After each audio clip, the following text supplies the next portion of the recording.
जय हिंद साथियों, स्वागत है आपका अपने इस परिवार BSc study point of India में।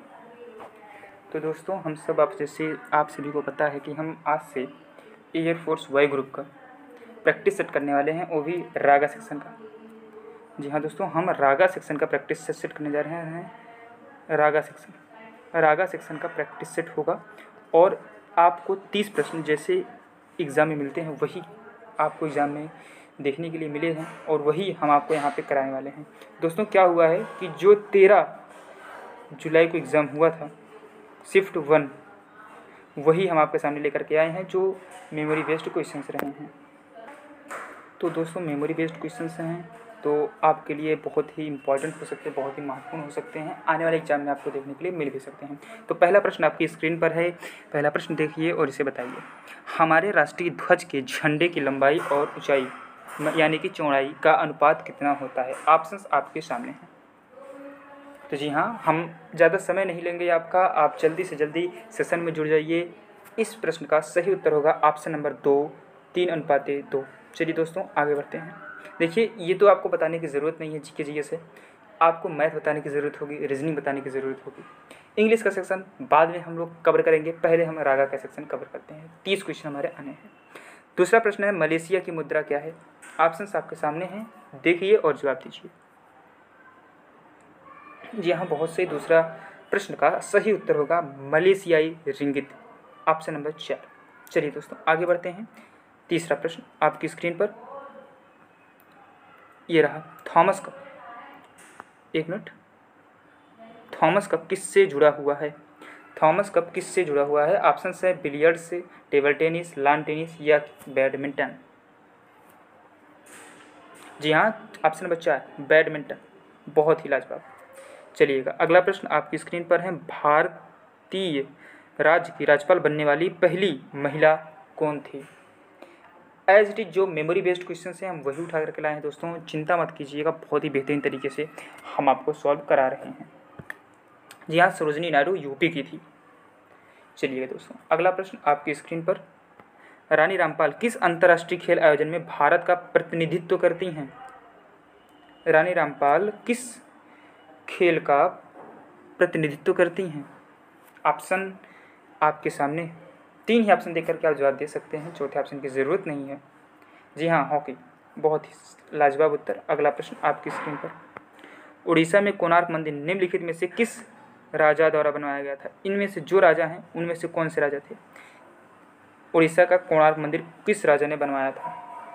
जी हाँ, बहुत सही, बहुत ही लाजवाब आपके उत्तर आ रहे हैं। जी हाँ, अगला उत्तर हॉकी सही तो है। चलिए बताइएगा। जी हाँ, नरसिंहदेव प्रथम। बहुत ही लाजवाब प्रश्न। 7वां प्रश्न आपकी स्क्रीन पर आने वाला है दोस्तों, ये देखिए, बहुत ही लाजवाब प्रश्न है। टिहरी बांध किस नदी पर बना हुआ है? टिहरी बांध किस नदी पर बना हुआ है? चौथे ऑप्शन की बहुत ही ज़रूरत है। टिहरी बांध किस नदी पर बना हुआ है? जी हाँ, भागीरथी नदी। किस नदी पर बना हुआ है दोस्तों? भागीरथी नदी पर टिहरी बांध बना हुआ है।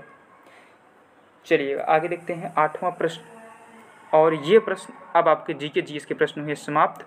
अब इस प्रश्न को हम करेंगे सॉल्व, क्योंकि मैथ्स के क्वेश्चन हैं तो हमें सॉल्व करने ही पड़ेंगे।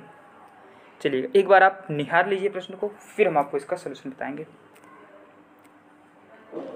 निहार लिया आप लोगों ने? चलिएगा, तो प्रश्न कह रहा है आयत का विकर्ण 17 सेंटीमीटर और लंबाई 15 सेंटीमीटर है। मान लेते हैं यही हमारा आयत है। इसकी जो विकर्ण दी गई है ये इसकी हो गई विकर्ण। इसकी जो विकर्ण दी गई है वो दोस्तों दी गई है 17 सेंटीमीटर। कितना सेंटीमीटर दिया गया दोस्तों? 17 सेंटीमीटर। और जो इसकी लंबाई दी और इसकी जो लंबाई दी गई है दोस्तों वो दिया गया 15 सेंटीमीटर, लिख लीजिएगा।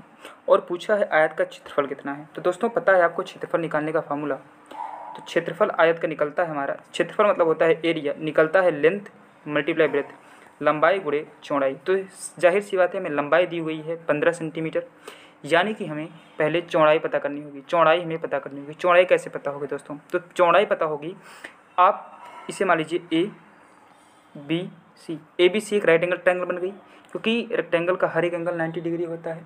ए बी सी एक राइट एंगल ट्रायंगल है, तो राइट एंगल ट्रायंगल के सामने वाली भुजा हो गई हाइपोटेनस, जिसे हम कहते हैं विकर्ण, कर्ण। और ये हो गई हमारी आधार, देख रहे हैं, ए बी आधार हो गई। AC कर्ण हो गई, हमें निकालना BC। तो आपने ट्रिपलेट पढ़ा होगा 8, 15, 17 का, 8, 15, 17, यानी कि BC की लंबाई होगी 8 सेंटीमीटर, यानी कि हमें चौड़ाई मिल गई 8 सेंटीमीटर। तो यहाँ से हम इसे क्लियर करते हैं, हमें BC कितनी मिल गई है 8 सेंटीमीटर, और हमें लंबाई दी हुई है कितना, लंबाई दिया हुआ है 17 सेंटीमीटर। तो लेंथ मल्टीप्लाई ब्रेथ, तो सॉरी लंबाई दी हुई है 15 सेंटीमीटर, तो लंबाई है 15 मल्टीप्लाई ब्रेथ है 8, तो हो गया 15 120 centimetre square. Option number 4, option number 4 बहुत ही लाजवाब उत्तर, बहुत ही लाजवाब उत्तर दोस्तों। चलिएगा अगला प्रश्न आपकी स्क्रीन पर देखने के लिए मिल जाएगा आपको। अमित और सूरज की आयु का अनुपात 3:7 है, उनकी वर्तमान आयु का अंतर 24 है, तो उनकी आयु का योग क्या होगा। तो दोस्तों सीधी सी बात है, अनुपात में दिया हुआ है तो आप इसे x मान सकते हैं, या आप जैसे हम बता रहे हैं आप वैसे भी कर सकते हैं। यहाँ पे है अमित, यहाँ पे है सूरज। अमित की आयु मान लीजिए 3 है और सूरज की आयु 7 है, तो इन दोनों की आयु का अंतर कितना होगा दोस्तों, इन दोनों की आयु का अंतर होगा 4, आयु का अंतर इन दोनों का होगा 4।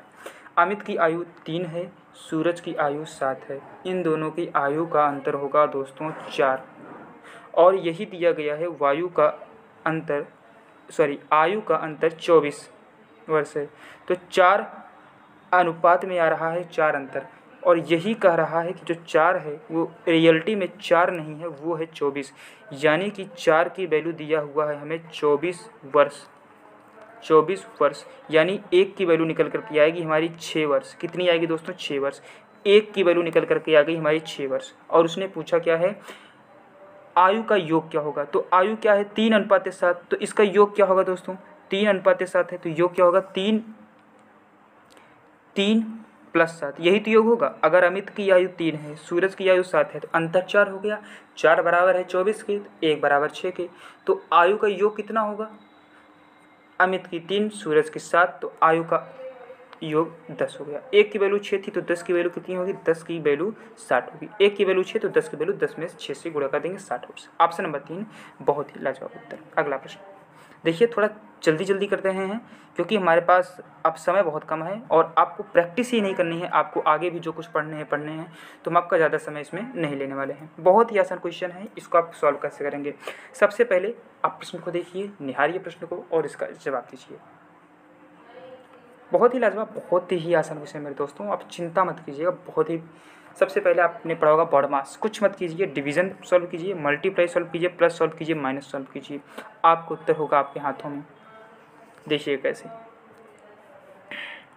चलिए 8 + 7 गुणे 8/40, क्योंकि 8/40 है, 8/40 कर सकते हैं। इसको काटेंगे तो 1/5 आएगा, 1/5 आएगा। चलिएगा मैं इसको मिटा करके 1/5 लिख देता हूँ। देखिएगा सॉल्व किया कैसे जाता है 1/5। अब ये बताइए, भाग सॉल्व हो गया, -2। अब किसको सॉल्व करना है, गुणे को।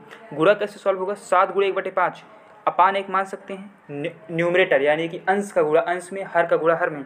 तो 7 × 7, 5 × 5, मतलब आ गया यहाँ से हमारा 7/5। यहाँ पे लिख सकते हैं हम 7/5 लिख सकते हैं दोस्तों, 7/5। सबका हम डिनोमिनेटर 1 मान सकते हैं, एलसीएम ले लेंगे, आ जाएगा 5। या ऐसे मत कीजिए, आपको मान लीजिए एलसीएम ना आता हो तो आपको बेसिक एकदम बताने वाले तो हैं नहीं अभी, सीधे सिंपल देखिए 5 का गुणा इसमें कीजिए, इसमें भी कीजिए, क्योंकि और सभी का डिनोमिनेटर 1 है, कर दीजिए। 8 × 5 = 40 प्लस 7 प्लस 5 दूनी 10 बटे में 5 आ गया, सॉरी यहाँ पे है माइनस, यहाँ पे है माइनस, यहाँ माइनस लगा दीजिए। तो 40 में 7 जोड़ोगे 47, 47 में 10 घटाओगे 37, कितना आएगा 37, और बट्टे में क्या है 5। उत्तर आएगा हमारा 37/5। क्या आएगा उत्तर दोस्तों, 37/5। तो ऑप्शन कौन सा सही है हमारा, जी हाँ दोस्तों, ऑप्शन नंबर बी हमारा बिल्कुल ही सही है, 37/5।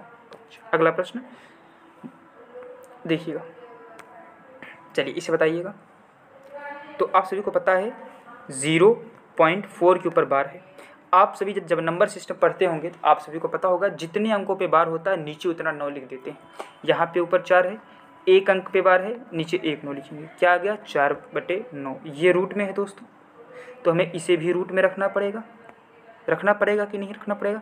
तो रूट 4/9 आ गया हमारा। चलिएगा आगे बताते हैं, यहाँ तक समझ में आया ना। हाँ, तो रूट 4/9, अच्छा रूट 4/9 को क्या लिख सकते हो, रूट 4 को लिख सकते हो 2 × 2, 9 को लिख सकते हो 3 गुणे 3। अच्छा, रूट से जब नंबर बाहर आते हैं तो 2 का जोड़ा बनता है। देखिए 2 का जोड़ा बन गया 2, इस जोड़े में से एक नंबर बाहर आएगा, और बट्टे 3 का भी एक जोड़ा बन गया, इस जोड़े में से एक नंबर बाहर आएगा। अब रूट हट गया, इसे कहते हैं रूट हट जाना। तो यहाँ पे उत्तर क्या गया हमारा 2/3। क्या गया उत्तर दोस्तों 2/3, ऑप्शन नंबर 3। ऑप्शन नंबर 3 बहुत ही लाजवाब। 11वां प्रश्न हो गया हमारा। 12वां प्रश्न देखते हैं।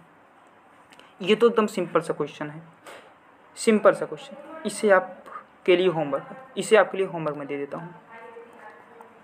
इसे जो पहले कमेंट करेगा मैं कल उसका नाम लूँगा, और बाकी इस प्रश्न को मैं कल आपको सॉल्व कराऊंगा। बहुत ही आसान क्वेश्चन है। एक बार बता देता हूँ आपको, पूरी लंबाई आपको केवल ट्रेन की लंबाई नहीं लेनी है, ट्रेन की प्लस प्लेटफॉर्म की लंबाई लेनी है। क्योंकि जब ट्रेन यहीं से चलेगी, यहाँ से प्लेटफॉर्म है, तो लंबाई तो यहाँ से यहाँ तक की ट्रेन को कवर करनी है ना, प्लेटफॉर्म को पार करने के लिए। यानी कि ट्रेन को यहाँ से चलना शुरू करना होगा और ट्रेन यहाँ पे पहुँच जाएगी, मतलब ट्रेन यहाँ पे पहुँच जाएगी, यहाँ तक प्लेटफॉर्म है, तभी तो पार करेगी। इसका मतलब ट्रेन अपनी भी लंबाई पार करेगी और प्लेटफॉर्म की भी लंबाई पार करेगी।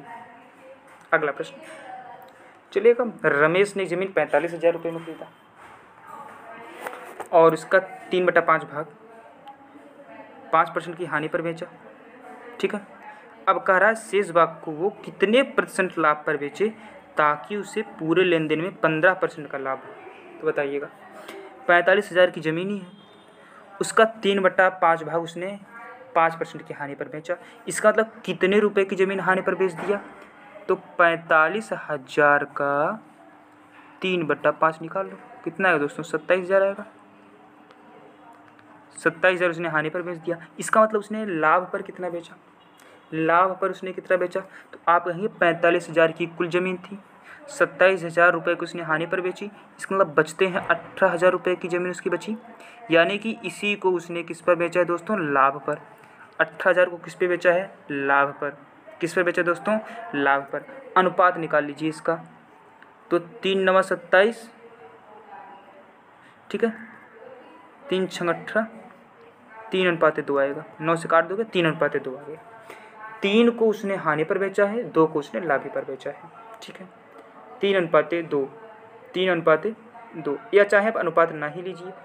आपको यहाँ तक तो समझ में आया है कि 27,000 रुपये का उसने लाभ पर बेचा, बाकी जो 18,000 पर उसकी बची हुई है उसने उसे लाभ पर बेचा होगा। तो अब आगे देखते हैं। चलिए, कोई दिक्कत नहीं होनी चाहिए आपको। चलिएगा, हम मान लेते हैं उसे लाभ कितने का हुआ है? X% का। ठीक है, और एक मिनट पहले हानि दी हुई है ना, हाँ तो हानि लिख लेते हैं। हानि हुई है -5% की, लाभ हुआ है उसका X% का, कह रहा है ओवरऑल उसे 15% का लाभ हो। यानी कि यहाँ रखेंगे ओवरऑल 15%। एलिगेशन लगा रहे हैं दोस्तों, इसे सॉल्व कर लेंगे। सॉल्व करेंगे तो यहाँ आएगा 20, माइनस करेंगे ना, तो एलिगेशन तो आपको सभी को पता ही होगा, क्योंकि आप यहाँ पे बेसिक तो पढ़ने आए नहीं हैं, प्रैक्टिस करने आए हैं। इसका मतलब मैं मान के चलता हूँ आपको बेसिक सारे पते होंगे।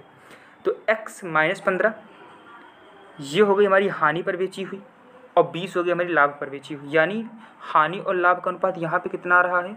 x - 15/20। और हमने निकाला कितना था? हमने निकाला दोस्तों, हानि पर उसने बेची है 27,000 की, क्योंकि 45,000 का 3/5 यानी 27,000 पर बेची है, और लाभ का बेचा है उसने 18,000 पर। किस पे बेचा है दोस्तों? 18,000 पे। अब आप इसे सॉल्व कर देंगे तो यहाँ पे आ जाएगा अनुपात 3/2। यहाँ पे क्या आ जाएगा दोस्तों? काट देंगे 9,000 से, तो 9 त्रिक 27, 9 दूनी 18, 3/2 आ जाएगा। क्या आ जाएगा दोस्तों? 3/2। ये सॉल्व करने का तरीका सीखिए। 3/2, इधर आप क्रॉस मल्टीप्लाई कर दीजिए, क्या आ जाएगा? 2x - 30, 2x - 30 बराबर है क्या आ जाएगा? इधर करेंगे 20 × 60। अब इधर से आप सॉल्व कीजिए, क्या आएगा देखिए, 2x बराबर इधर 30 माइनस में, इधर जाएगा प्लस में, होगा 60 + 30 यानी कि 90। तो x बराबर क्या आएगा? 90/2 यानी कि कितना %? 45%। तो x की वैल्यू कितना आ गई? 45, और x मैंने माना क्या था? उतना % लाभ पर बेचे, यानी हमारा 45%। ऑप्शन नंबर ए हमारा सही है। चलिए अगला प्रश्न उठाएंगे और आपको बताएंगे। बहुत ही आसान प्रश्न है मेरे दोस्तों, चिंता मत कीजिएगा, हम आपके साथ हैं। ठीक है, ये बहुत ही बेसिक सवाल है, बहुत ही बेसिक सवाल है, बहुत ही बेसिक। सॉल्व कीजिए। एक निश्चित कार्य को पूरा करने के लिए ए और बी को 10 दिन लगते हैं। चलो भाई निकाल लेते हैं, यहाँ पे नहीं लिखते हैं, इसे हम एक साइड में रख दें। आप प्रश्न को पढ़ लीजिएगा वीडियो को रोक करके, हम आपका समय ख़राब नहीं करना चाहते हैं, इसीलिए हम जल्दी जल्दी सेशन को आगे बढ़ा रहे हैं। ए प्लस बी किसी काम को 10 दिनों में ख़त्म करते हैं, बी प्लस सी साथ में मिलकर के 14 दिनों में ख़त्म करते हैं, और सी प्लस ए 20 दिनों में ख़त्म करते हैं। ठीक है, और तीनों एक साथ 8 दिनों तक कार्य किया। तो यहाँ तभी छोड़ देते हैं इसको, पहले भी यहाँ से इनकी इफ़िशियंसी निकाल लेते हैं। चलो एलसीएम लो, इसका कितना आएगा एलसीएम बताइएगा ज़रा। 14 2 7 तो 5, तो यहाँ पे इनका एलसीएम 140। क्या आ जाएगा दोस्तों 140। सॉल्व कर दीजिए। ये 10 का गुणा 14 में करेंगे, 14 का गुणा 10 में करेंगे, 20 का गुणा 7 में करेंगे, यानी 2a प्लस बी प्लस सी की इफिशियंसी क्या है, देखो इन सबको प्लस करेंगे तो आएगा 2a प्लस बी प्लस सी, इन सब की इफिशियंसी आ जाएगी 31, यानी a प्लस बी प्लस सी की इफिशियंसी क्या आ जाएगी दोस्तों 31/2। क्या आ जाएगी 31/2। ये हमारी a प्लस बी प्लस सी की इफिशियंसी आ गई। और कह रहा है इन्होंने 8 दिन तक कार्य किया है, यानी एक दिन में 31/2 काम, तो 8 दिन में कितना काम 31/2 गुणे 8, तो आ जाएगा, काट दोगे से 4 बार में 124 काम। 124 काम इन लोगों ने कर दिया। बचे हैं कितने काम, बचे हैं दोस्तों 16 काम। तो 16 काम पूछ रहा है सी कितना दिन में करेगा। तो a प्लस बी प्लस सी का पता है इफिशियंसी में, और a प्लस बी की इफिशियंसी को माइनस कर देंगे तो हमारी सी की इफिशियंसी निकल आएगी। तो उससे हम 16 को उससे भाग कर देंगे, तो हमारा सही उत्तर आ जाएगा। ठीक है, 10.66 आएगा। ठीक है, चलिए 135 का मान तो बहुत ही सिंपल है। 10 90 प्लस 45, तो 10 90 plus theta minus cot theta, यानी माइनस कॉट 45। तो कॉट 45 की मान होती है 1, यहाँ पे आगे लगा है माइनस कॉट है तो -1 आ जाएगा उत्तर। ऑप्शन नंबर 3 बहुत ही लाजवाब है, ये तो बहुत ही सिंपल था यार। चलना मेरे भाई, चलो यार इसे बता दो। चलो ऑप्शन की क्या ज़रूरत है, बता दो ऑप्शन की क्या ज़रूरत है। ए अंतर निकालो भाई, 1 5 9, इसके बाद क्या नंबर आएगा पूछा है, ध्यान से पढ़ना प्रश्न। 7वां प्रश्न, 7वां पद, 1 पद 2 पद 3 पद, चौथा पद 5वां पद 6वां पद 7वां पद, कितने कितने का अंतर है 4 का अंतर दिख रहा है। यहाँ भी 4 का अंतर जोड़ दोगे 13, यहाँ से 4 का अंतर लोगे तो 17, यहाँ से 4 का अंतर लोगे तो 21, यहाँ से 4 का अंतर लोगे तो 25। 25 पे क्या आता है y आता है। क्या सिंपल क्वेश्चन है भाई, इतना सिंपल क्वेश्चन। चलो यार इसे बताओ। एक लड़की की ओर इशारा करते हुए श्रीमती शकीला ने कहा, वह मेरे, यहाँ मान लो शकीला जी हैं, ये शकीला जी क्या कहती हैं, वह मेरे पति के, यानी कि ये शकीला जी का पति है। ठीक है, शकीला जी के, वह मेरे पति के बेटे का, मतलब पति के बेटे का बेटा है, यानी पति के बेटे का, देखो रिलेशन बनाने आपको आता होगा, मैं यही मान के चल रहा हूँ, पति के बेटे का बेटा है। तो शकीला का उस लड़के से क्या रिश्ता है भाई, इस लड़के से शकीला का क्या रिश्ता है, इस लड़के का बाप है ये, और इस लड़के का ये दादा है, तो यानी ये कौन होगी दादी, यानी कि शकीला क्या है उस लड़के की दादी है। तो यानी ऑप्शन नंबर 3 हमारा सही है। चलिए देखो आपका समय ज़ाया नहीं कर रहा हूँ, सीधे प्रश्न पे आ रहा हूँ, उसे सॉल्व करा रहा हूँ, इसे सॉल्व कीजिएगा और बताइएगा। देखिए 31 का 2 में गुणा करो 62 प्लस 1 कर दो, 63 का 2 में गुणा करो 126 -2 करो, -2 करो, -2 यार लिख ही नहीं रहा, -2 कर दो। ठीक है, फिर 124 का 2 में गुणा करो प्लस 3 कर दो, यानी कि मल्टीप्लाई 2 तो सब में कर रहे हैं, यानी इसमें भी मल्टीप्लाई 2 करेंगे तो कितना आ जाएगा 502 आ जाएगा। यहाँ पे देखना पहले +1 किए, फिर -2 किए, फिर +3 किए, इसका मतलब आप क्या करेंगे -4, यानी कि हमारा उत्तर आ जाएगा 498। जी हाँ दोस्तों 498, ऑप्शन नंबर 2 हमारा सही होगा, ऑप्शन नंबर 2 हमारा सही होगा। इसमें सी आया था क्या, हाँ ठीक, तो ऑप्शन नंबर 2 सही है पक्का। ये प्रश्न देखो यार बहुत ही विधिवत, देखो हम यहाँ प्रैक्टिस करने आए हैं ना कि कॉन्सेप्ट समझने। कॉन्सेप्ट अब कहेंगे तो मैं कॉन्सेप्ट भी बता दूंगा आपको, आप बता दीजिएगा कि सर हमें कॉन्सेप्ट भी चाहिए, तो मैं अगले क्लास में जब इस पोर्शन को डिस्कस करूँगा तो मैं आपको कॉन्सेप्ट भी बताता चलूँगा, ठीक है ना। चलो ठीक है। 1 जनवरी 2003 को रविवार था, तो 1 जनवरी 2004 को क्या होगा? यानी ये तो भाई लीप ईयर नहीं था, तो यानी कि 1 जनवरी 2003 को जो दिन रहा होगा अगले साल उसमें +1 कर देंगे, 1 साल बाद निकल आएगा। अगर लीप ईयर होता तो 2 प्लस करते, यानी ये लीप ईयर तो है नहीं, 1 जनवरी को दिया है, 1 जनवरी ही पूछा है, तो रविवार में 1 प्लस कर देंगे, सिंपल सोमवार आ जाएगा हमारा, सोमवार, ठीक है। तो ऑप्शन नंबर कौन सा सही है हमारा? 2, ऑप्शन नंबर 2 हमारा सही है, ठीक है। 20वां प्रश्न, ये तो बता दो भाई तुरंत। घृणा उसी प्रकार प्रेम से संबंधित है, घृणा प्रेम से संबंधित है, यानी कि क्या है दोस्तों? विलोम। घृणा प्रेम विलोम है, तो निर्माण किससे संबंधित है?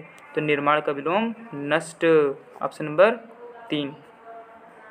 चलो भाई इसे बताना, इससे तो आप लोग लगा दोगे, मैं जानता हूँ, मुझे विश्वास है आप लोग के ऊपर, इतना आप लोग पढ़े लिखे हो। चलो मैं ही बता दूँ, क्या है? 28। गुणे का अर्थ है माइनस, माइनस लगाओ, 12 लिखो। माइनस का अर्थ है, कहाँ गया? माइनस का अर्थ है भाग, भाग लगाओ, फिर 2 है ना, 2 लिखो। भागे 3 है, भागे का अर्थ है प्लस, यानी कि +3। फिर क्या है? +5, प्लस का अर्थ है गुणा, तो गुणा 5। देखो इसे सॉल्व कैसे करना है। 12 को 2 से भाग करोगे तो आएगा 6, और 3 को 15 में गुणा करोगे तो आएगा 15। अब 22 से 6 घटाओगे, 28 से 6 घटाओगे तो आएगा 22, और 22 में फिर 15 जोड़ोगे आएगा 37। देखो 28 में से 6 घटाना है, फिर जो आएगा उसमें इसको प्लस करना है ना, यहाँ तो वैल्यू 15 ही है, तो 28 में से 6 घटाएंगे तो 22, यहाँ प्लस कर देंगे 15, आयन उत्तर आ गई 37, ऑप्शन नंबर 3। चलिए कितनी आकृतियाँ हैं इसमें, कितने? देखो इसमें त्रिभुज नहीं गिनना है दोस्तों, ध्यान से पढ़ना, आयत गिनने, आयत। देखो एक, देखो एक पर 4 तो यही हो जाएंगे, 1 2 3 4, ये 4 ही हो गए। एक 5वां, एक 6ठा, एक 7वां, सॉरी ये 4था, फिर से बताता हूँ, थोड़ी मुझसे गलती हो गई ना, कोई दिक्कत नहीं है भाई, कोई दिक्कत नहीं, बता ले जाऊँगा फिर से। चलो 1 2 3 4, यहाँ तक 4 हो गए। चलना, ये क्या हो गया भाई? 4 तो हो गए, ठीक है, यहाँ तक 4 हो गए। चलो आगे देखते हैं, 4 हो गए, ओके कोई दिक्कत नहीं है। 5वां, और ये हो गया 6ठा, ये एक पूरा हो गया 7वां, और एक ये हो गया 8वां, और एक ये वाला हो गया 9वां। कितने फिगर है? 9, 9 से ज़्यादा नहीं है। ट्रायंगल नहीं गिनना, रेक्टेंगल गिनना मेरे भाई। 9, चौथा ऑप्शन सही है। अगला सेट। चलो मेरे भाई, कह रहा है निम्नलिखित 4 शब्दों में से 3 एक निश्चित तरीके से एक जैसे हैं और एक अलग है। उस शब्द का चयन कीजिए जो अन्य से भिन्न है, जो अन्य से भिन्न है। चलिएगा, कौवा जानवर, सॉरी पंछी है, उल्लू भी पंछी है, और गौरैया भी पंछी है, चमगादड़ पंछी नहीं है। ऑप्शन नंबर 3 बिल्कुल ही सही जवाब है, बिल्कुल ही सही जवाब मेरे भाई। चलना 24वां प्रश्न पे आते हैं। तो फिगर को समझने की कोशिश करना। एरो इस तरफ, फिर नीचे, फिर इस तरफ, इसका तो यहाँ पे एरो बनेगा, दिख रहा है आपको? एरो इस तरफ बनेगा। जी हाँ, देखिए किस ऑप्शन में है, इस ऑप्शन में भी है, यानी कि ये भी ऑप्शन हमारा सही हो सकता है, ये भी सही हो सकता है, ये तो गलत हो सकता है ऑप्शन। तो चलो 3 ही ऑप्शन लेकर के हम सॉल्व करते हैं, ठीक है ना। देखो यहाँ पे जिस तरफ एरो के साइन है, जिस तरफ एरो का साइन है उस तरफ ये पोर्शन भरा हुआ है, दिख रहा है? तो यानी कि इस तरफ एरो का साइन होगा तो उस तरफ पोर्शन भी हमारा भरा होना चाहिए। इसमें भी नहीं भरा है, तीसरा तो कैंसिल हो गया ना। तो चौथा भी देख लो भाई, इसमें भी एरो इस तरफ है, कैंसिल। तो इसमें भी तो भरा नहीं है ना पोर्शन, ठीक है, और इसमें पोर्शन तो भरा हुआ है, तो यही ऑप्शन हमारा बिल्कुल ही सही है। चलो इसको सॉल्व कर दो। देखो इसको मैं बेसिक से एकदम आपको एकदम लालन टॉप वाला प्रश्न बताता हूँ। ये देखिए, फिर यहाँ गया, फिर यहाँ होना चाहिए ना ये चीज़, फिर यहाँ, यानी यहाँ जिसमें होगा वही सही होगा। इसमें भी है, पहले में भी है, दूसरे में भी है, ठीक है, तीसरे में भी है, चौथे में भी है। मतलब इससे हम लॉजिक का पता नहीं लगा पाए, यहाँ तक हम फेल हो गए। मतलब यहाँ तक हमने जो किया वो हमारा टाइम पास कहलाया, हमने यहाँ से लॉजिक का पता नहीं लगा पाया।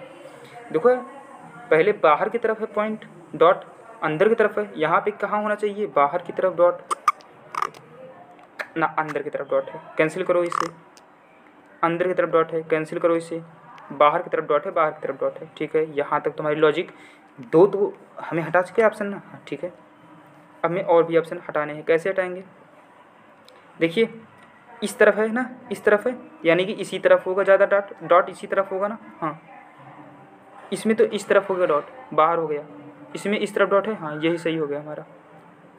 चलो काफ़ी चाय पेय पदार्थ, अरे भाई सीधे समझो, एक पेय पदार्थ है, उसी पेय पदार्थ में कॉफ़ी भी आती है, उसी पेय पदार्थ में चाय भी आती है। इसको मैं बहुत ही अच्छे तरीके से आपको बता सकता हूँ, लेकिन उसके लिए कॉन्सेप्ट की क्लास लेनी पड़ेगी। आज कॉन्सेप्ट की क्लास नहीं है, आज प्रैक्टिस क्लास है, ठीक है। आगे बढ़ते हैं, जितनी जल्दी सॉल्व करोगे उतने ही आगे हम बढ़ चलेंगे, जल्दी जल्दी।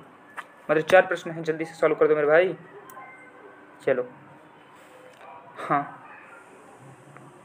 सुई और घंटे के बीच का कोण बताना है, तो सीधी बात कुछ मत करना, फॉर्मूला लगा देना 60 गुणे घंटा, घंटा कितना है 8 माइनस 11 गुणे मिनट, मिनट कितना है 30 बटे 2, सॉल्व कर दो, 480 माइनस 330 बटे 2, इसको जब आप सॉल्व करोगे तो आएगा हमारा 150 बटे 2, यानी कि 75 डिग्री।